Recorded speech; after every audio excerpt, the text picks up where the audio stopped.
السلام علیکم ورحمۃ اللہ وبرکاتہ۔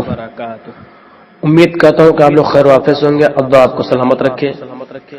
جیسے کہ آپ جانتے ہیں رمضان شریف کا پیارا مہینہ چل رہا ہے اور یہ بہت برکت مہینہ ہے، پورا مہینہ ہی برکت والا ہے، تو ہمیں آپ کو چاہیے کہ اس مہینے میں اپنے رب کو راضی کریں اور اللہ کے محبوب حضرت محمد مصطفیٰ صلی اللہ علیہ وسلم پر درود شریف کثرت کے ساتھ پڑھیں، ان کو راضی کریں۔ اب سنیے، ایک سوال یہ رہتا ہے کہ جن گھروں میں لوگ افطار کے بعد نماز کے لیے جمع ہوتے ہیں، کیا 2-4 منٹ بڑھایا جا سکتا ہے؟ تو سنیے اس کا جواب۔ جہاں لوگ گھروں میں افطار کر کے آتے ہوں، وہاں ان کے انتظار میں مغرب کی جماعت قائم کرنے میں معمولی اور ہلکی 2-4 منٹ کی تاخیر کر دی جائے تو کوئی حرج نہیں، لیکن مغرب کی نماز میں اتنی تاخیر کی تارے خوب چمکنے لگے، یہ مکروہ ہے۔ سنا آپ نے؟ اگر کسی گھروں میں افطار کے بعد لوگ آتے ہیں نماز پڑھنے کے لیے تو ان کو چاہیے کہ 2-4 منٹ بڑھا دیں، ٹھیک، اتنا ٹھیک ہے، لیکن اتنا مت بڑھانا کہ یہ سورج کی تارے خوب چمکنے لگے، یہ مکروہ ہے، ٹھیک۔ اور افطار کی دعا کے بارے میں پوچھا گیا ہے، افطار کی دعا کیا ہے؟ اللہم لک صمت و بک آمنت وعلی اللہم لک صمت وعلی رزقک افطرت۔ اس کا ترجمہ یہ ہے، اے اللہ میں نے تیری عبادت کے لیے روزہ رکھا اور تیرے دیے ہوئی رزق سے افطار کی۔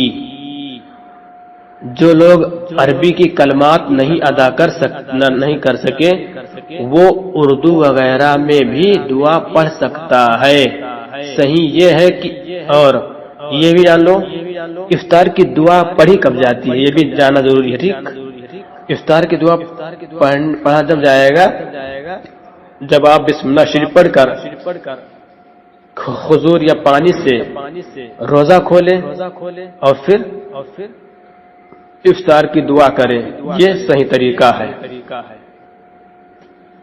اور اگر کوئی روزہ یعنی افطار کرنے سے پہلے ہی پڑھتا ہے تو اسے روکا جائے، اسے بتایا جائے کہ افطار کے بعد پڑھا جائے، لیکن اس مسئلے میں عوام کو بحث نہیں کرنا چاہیے، ٹھیک۔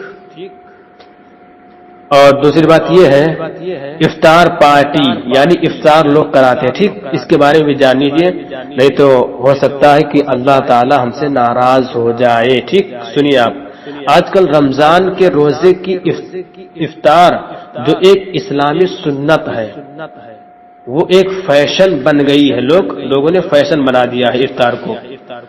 ان موجودہ دور کی فیشنیبل سیاسی افطار پارٹیوں سے بچنا چاہیے، ان میں کئی طرح کی خرابیاں پائی جاتی ہیں۔ آپ نے سنا آج کل جو فیشن کے نام پر افطار پارٹیاں ہوتی ہیں، ان چیزوں سے ہمیں بچنا چاہیے۔ پہلی بات تو یہ ہے کہ ان افطار پارٹیوں میں اکثر جگہ دنیا دار بے روزے دار لوگ دعوت دے کر بلائے جاتے ہیں، یہاں تک کہ غیر مسلموں تک کو شریک کیا جاتا ہے، یہ جان لو، جو اللہ اور اس کے رسول کا دشمن ہے ان کو بھی شریک کیا جاتا ہے، اور جو لوگ روزہ نہیں ہیں ان کو اس میں بلایا جاتا ہے، اکثر لوگ یہی رہتا ہے۔ میں ان سے پوچھنا چاہتا ہوں جو ایسی افطار پارٹیاں کراتے ہیں جس میں اللہ اس کے رسول کے دشمن کو شامل کرتے ہیں ایک اسلامی کام میں، اور جن کے روزے نہیں یا جن کے لیے روزہ ہی نہیں ہے ان کو افطار کے نام پر جمع کرنا افطار کرانا نہیں بلکہ اسلامی کاموں کا ایک طرح سے مذاق اڑانا ہے۔ آپ نے سنا؟ یہ افطار کے نام پر اسلام کے قانون کا مذاق بنا رہے ہیں آپ، جو غیر مسلمان اور غیر روزے دار کو بلا رہے ہیں۔ مسلمانوں سے دنیاوی تعلق رکھنے میں کوئی چاہیے. تو امید کرتا ہوں اپنے مسئلہ سمجھ گئے ہوں گے. اگر آپ کو ثواب چاہیے تو آپ روزے دار کو ہی افطار کرائیں، ٹھیک، اور غیر مسلم کو شامل نہ کریں، ان کو الگ سے کھلائیں، بعد میں جب بھی کھلائیں لیکن اس میں نہ شامل کریں، ٹھیک، نہیں تو اللہ تعالی ناراض ہو سکتا ہے. اور یہ بھی دھیان رکھنا روزے دار کو صحیح سے بٹھا کر دسترخوان پر بٹھا کر کھڑے ہو کر نہیں کھلانا چاہیے، نہیں تو اس سے بھی